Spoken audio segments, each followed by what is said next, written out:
ये सत्य घटना है परमात्मा कबीर देव जी के सह शरीर इस भूलोक को छोड़कर सतलोक जाने की। इस लीला को करके उन्होंने सिद्ध कर दिया कि वे ही सच्चे और पूर्ण परमात्मा हैं। कबीर प्रभु की ये लीला हमें ये संदेश भी देती है कि परमेश्वर किसी धर्म या जाति के बंधन में नहीं बंधा, वो तो सबके लिए एक है। और अगर किसी ने सतभक्ति की है तो पृथ्वी के चाहे जिस भी कोने में शरीर छोड़े, वो अपने पुण्य कर्मों के प्रताप से उद्देशित लोक को ही प्राप्त होता है। ये बात उस समय की है जब ये कहा जाता था कि मगहर में मरने वाला नरक में जाता है और अगले जन्म में उसे गधे के रूप में जन्म लेना पड़ता है। इसके अलावा ये भी कहते हैं कि अगर किसी को मोक्ष चाहिए तो उसे काशी आना चाहिए और वहीं अपने प्राण त्यागने चाहिए, जिस कारण से मोक्ष अभिलाषी वृद्ध लोग अपना अंतिम समय अपने अपने पुरोहितों के घर काशी व्यतीत करने के लिए, निवास करने के लिए आने लगे तथा पुरोहितों को उनके खाने के रुपए तथा पुरोहितों की पूजा अलग से प्रति महीना देने लगे, जिस लालचवश काशी के पंडों ने वृद्धों को अपने अपने घर पेइंग गेस्ट के रूप में रखने लगे। एक एक पुरोहित के घर 10-10 वृद्ध हो गए। कोई रोगी तो कोई अन्य परेशानी से ग्रस्त होने लगे तो उन लालची पंडों ने मीटिंग करके षड्यंत्र के तहत वृद्धों को मारने के लिए गंगा दरिया के किनारे एक करोंत यानी आरा लगाया।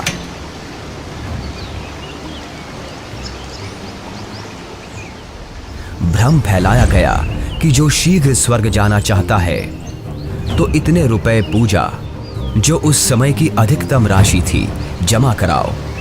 श्रद्धालुओं ने वृद्धावस्था के दुख से छुटकारा पाने के लिए तथा स्वर्ग जाने की भावना से वह महंगी फीस भी देने लगे। उन पंडों ने आदमियों का आरे से गर्दन काटने का पाप सिर पर ले लिया।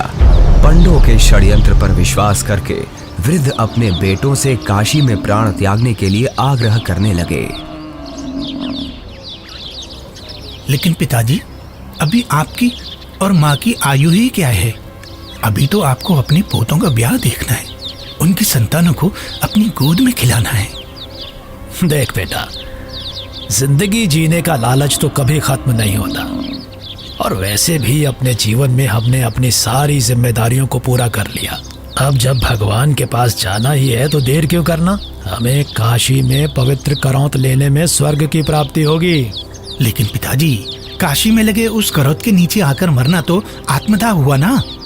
अगर उस आत्मदाह से ईश्वर मिलते हो तो क्यों ना आत्मदाह किया जाए? और वैसे भी यहाँ मगहर में मरने से तो हमें मोक्ष मिलेगा नहीं।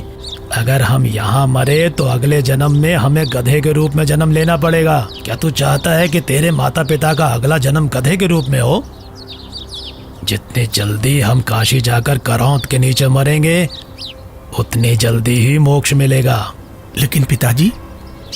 बस बेटा, तू हमारे साथ काशी चलकर वहां हमारी करौंत के नीचे आकर प्राण त्यागने की व्यवस्था कर दे। रामशंकर अपने माता पिताजी के साथ काशी के घाट पर पहुंचते हैं। वो उस घाट पर भी पहुंचे जहां करौंत लगा हुआ है।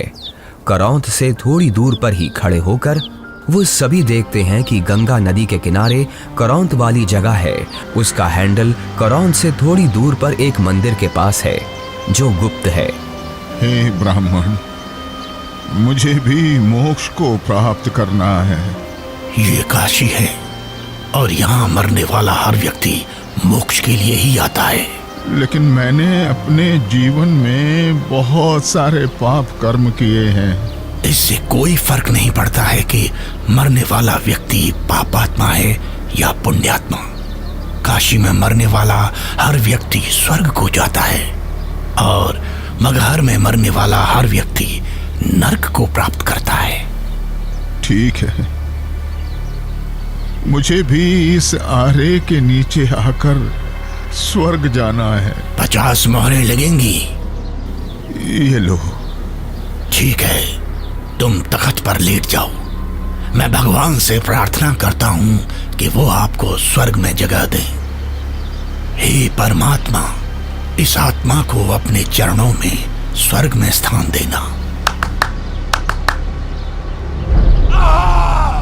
बहुत सारे लोग मोक्ष के लालच में पैसे देकर आरे से कट रहे थे। कुछ माता पिता अपने पुत्रों से अनुरोध कर रहे थे कि हमें भी आरे से कटवा दो ताकि हम जल्दी स्वर्ग चले जाएं। इस प्रकार रामशंकर भी लाइन में लगकर करौंद के पास आता है और अपने पिताजी को करौंद पर गर्दन रखते हुए देखता है। तभी पंडा इशारा करता है। दूसरा पंडा हैंडल घुमाता है, लेकिन हैंडल उलझ जाता है। थोड़ी देर बाद पंडा कहता है कि अभी भगवान ने आपकी कुर्बानी स्वीकार नहीं की है, कुछ दिन बाद फिर से आना। तभी हैंडल घुमाने वाला पंडा करौंद को ठीक करके इशारा करता है कि अब करौंद ठीक है, अगले का नंबर लगाओ।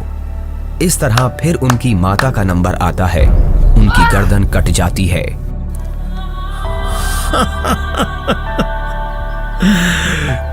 कितना भागा हूं मैं कि भगवान ने मेरी कुर्बानी स्वीकार नहीं की।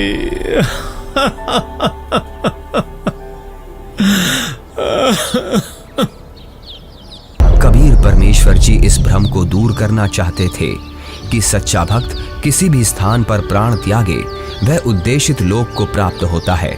सत्य कर्मों, पुण्य कर्मों को करने वाला व्यक्ति, सत्य साधना करने वाला व्यक्ति संसार के चाहे जिस कोने में भी शरीर छोड़े और चाहे जैसे छोड़े, वो अपने पुण्य कर्मों के प्रताप से ईश्वर के पास चला जाता है, नरक नहीं जाता। लेकिन दुष्कर्मों को करने वाला इंसान चाहे जहां भी मरे, चाहे काशी हो चाहे मगहर, उसे नरक की ही प्राप्ति होती है। सतलोक को प्राप्त करने के लिए पुण्य कर्म जरूरी हैं, ना कि काशी क्रोध के नीचे मरना। कबीर जी क्षमा कीजिए, लेकिन हम इस बात से सहमत नहीं हैं। ये पुण्य कर्मों को करने वाला व्यक्ति चाहे काशी में मरे या मगहर मरे, उसे स्वर्ग की ही प्राप्ति होगी।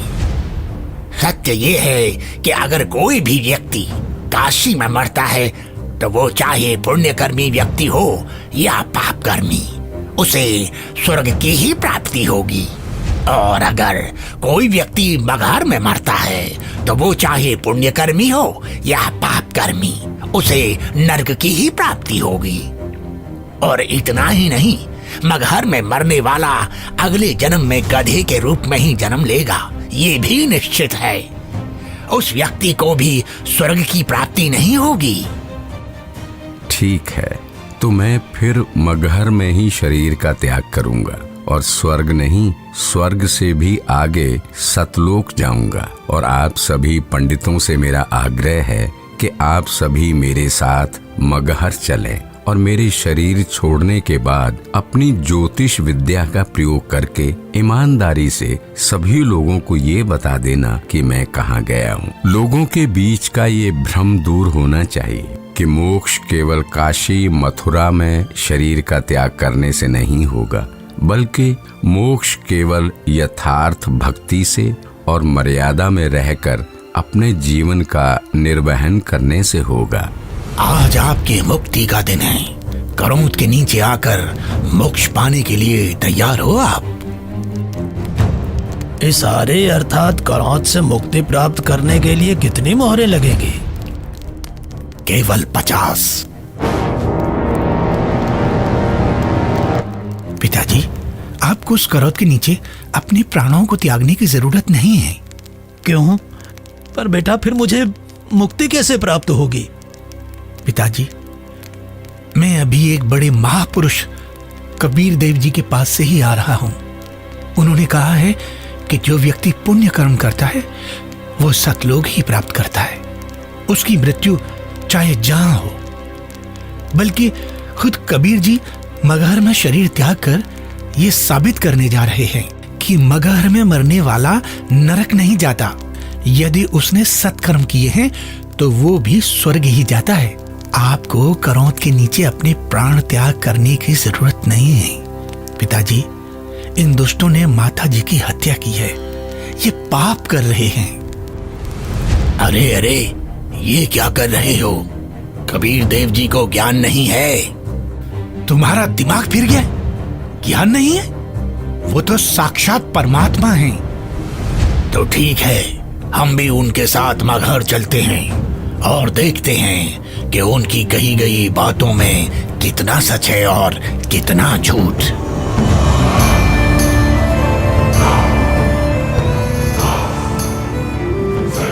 वीर देव सिंह बघेल जी की जय। महाराज, हमें ज्ञात हुआ है कि कबीर देव जी अपने शरीर का त्याग करने के लिए मगहर जा रहे हैं, लेकिन हमने सुना है कि मगहर में जो भी अपने शरीर का त्याग करता है उसे कभी स्वर्ग की प्राप्ति नहीं होती है। कबीर देव जी तो साक्षात परमेश्वर हैं और वो शरीर का त्याग चाहे जहां करें। ये मगहर में प्राणों को त्यागने की लीला वो इसलिए कर रहे हैं जिससे जनमानस को ये संदेश दिया जा सके कि आपको स्वर्ग की प्राप्ति होगी या नहीं, ये आपके पुण्य कर्मों पर निर्भर करता है, न कि मरण के स्थान पर। हमें कबीर देव जी के साथ जाना चाहिए। हाँ, हमें सिर्फ जाना ही नहीं है, अपितु कबीर देव जी के शरीर त्याग देने के बाद हमें उनके शरीर की रक्षा भी करनी है, जिससे उनका हिंदू धर्म विधि से अंतिम संस्कार किया जा सके। क्योंकि अगर हमने उनके शरीर की रक्षा नहीं की तो वो मुस्लिम उनके पार्थिव शरीर पर कब्जा करके उन्हें दफना देंगे। परमात्मा कबीर देव जी केवल हम हिंदुओं के भगवान हैं, उन मलेच्छ मुस्लिमों के नहीं। इसलिए हम आपको आदेश देते हैं, तुरंत ही सेना को हमारे साथ चलने को तैयार किया जाए। कबीर देव जी मगहर के लिए प्रस्थान करते हैं। वो नदी के किनारे से होकर गुजरते हैं, जंगल से गुजरते हैं। दिखता है कि उनके पीछे काफी सारे भक्त भी जा रहे हैं। कबीर प्रभु के साथ हिंदू और मुसलमान दोनों धर्मों को मानने वाले भक्त हैं। काशी के करौंत का समर्थन करने वाले पंडे हैं, विद्वान पंडित जिनके साथ सालिक राम भगवान की मूर्ति है, और बड़े बड़े टीका चंदन लगाने वाले पंडित जिनके साथ काफी सारी पुस्तकें हैं, वो भी कबीर प्रभु के साथ हैं। रामशंकर और उसके पिता भी कबीर प्रभु के साथ हैं। तभी उनके पीछे वीर देव सिंह की सेना भी आ जाती है। वीर देव सिंह कबीर देव जी को प्रणाम करते हैं। कबीर प्रभु के पीछे काफी सारे भक्त और सेना भी चल रही है। कबीर प्रभु चलते रहते हैं और जो भी कबीर प्रभु को जाते हुए देखता है उनके पीछे चल देता है।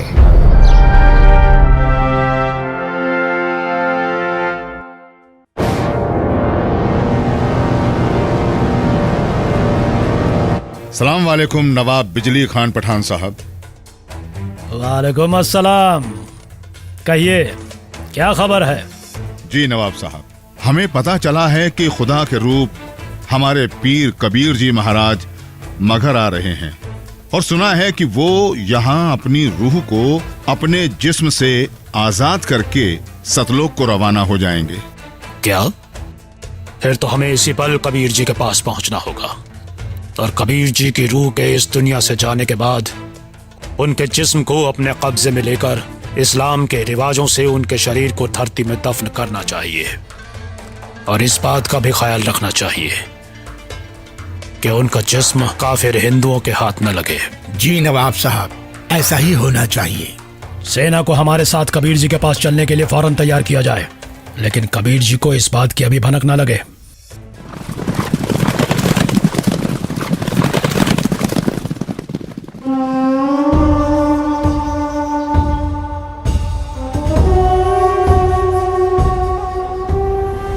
लगता है कबीर जी के जिस्म को पाने के लिए काशी नरेश वीर देव सिंह भी अपनी सेना लेकर आया है, लेकिन हमें किसी भी हालत में इन हिंदू काफिरों को कबीर जी के जिस्म को पाने नहीं देना है। आपके आने का मकसद हमें पता चल गया।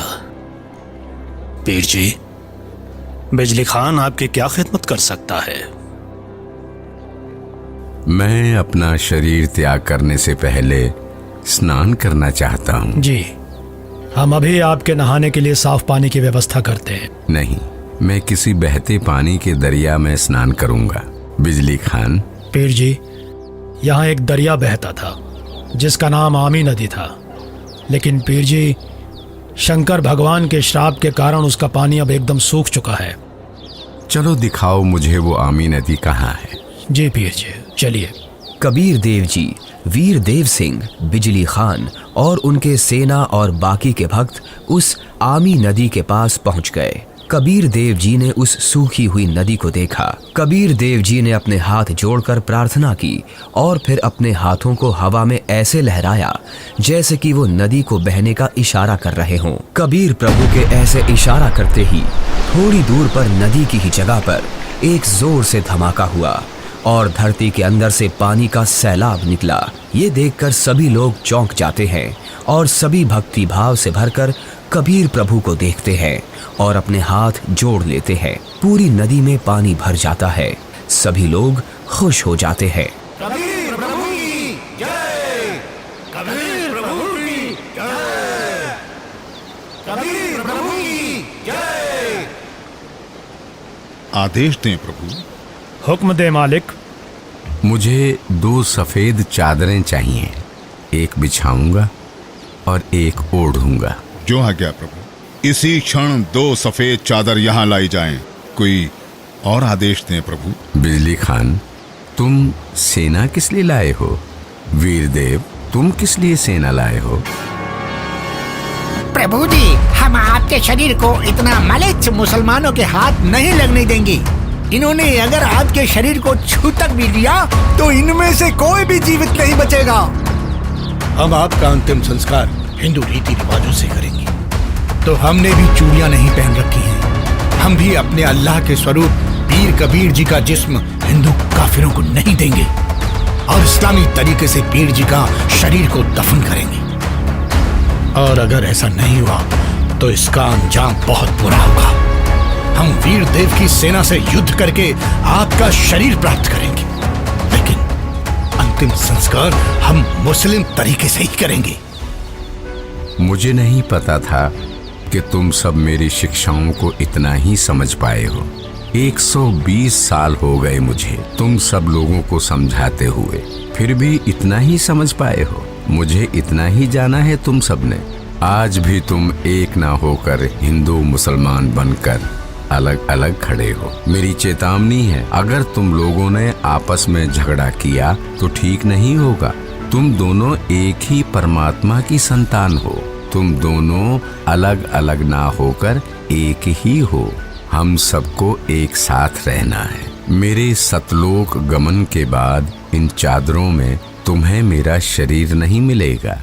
एक चादर तुम हिंदू ले लेना और एक चादर तुम मुसलमान, और इन चादरों में जो भी चीज मिले उसे आपस में आधा आधा बांट लेना। आपस में लड़ाई नहीं करना, नहीं तो गृह युद्ध छिड़ जाएगा। मेरे जाने के बाद आपस में झगड़ना मत, ये मेरा आदेश भी है और विनती भी। कबीर प्रभु का शरीर मैं किसी को नहीं दूंगा। कबीर प्रभु के जिस्म को छोड़ने के बाद मैं इनके शरीर को अपने कब्जे में लेकर ही रहूंगा। अब मैं चलता हूं।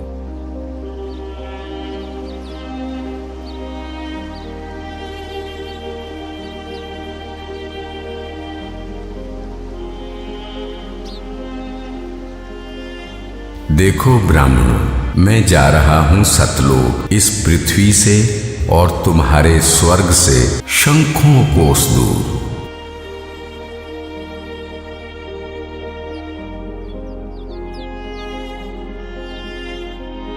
उठा लो पर्दा, इसमें नहीं है मुर्दा, इस चादर को उठाओ। जैसे ही वीर देव और बिजली खान दौड़कर वो चादर उठाते हैं तो कबीर देव जी की जगह उनके ही वजन के बराबर शरीर के आकार के सुगंधित फूल, गुलाब, गेंदा, गुड़हल आदि रखे हुए हैं। ये देखकर सभी लोग चौंक जाते हैं।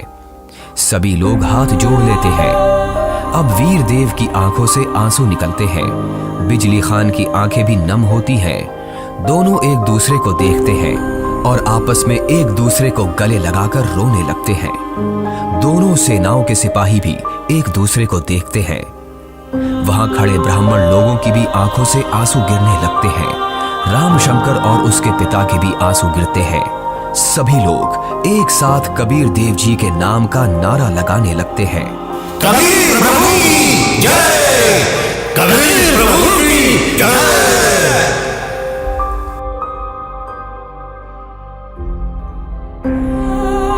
कबीर प्रभु, हमको माफ करना, हमने आपको पहचाना नहीं। आप तो खुद अल्लाह ही थे।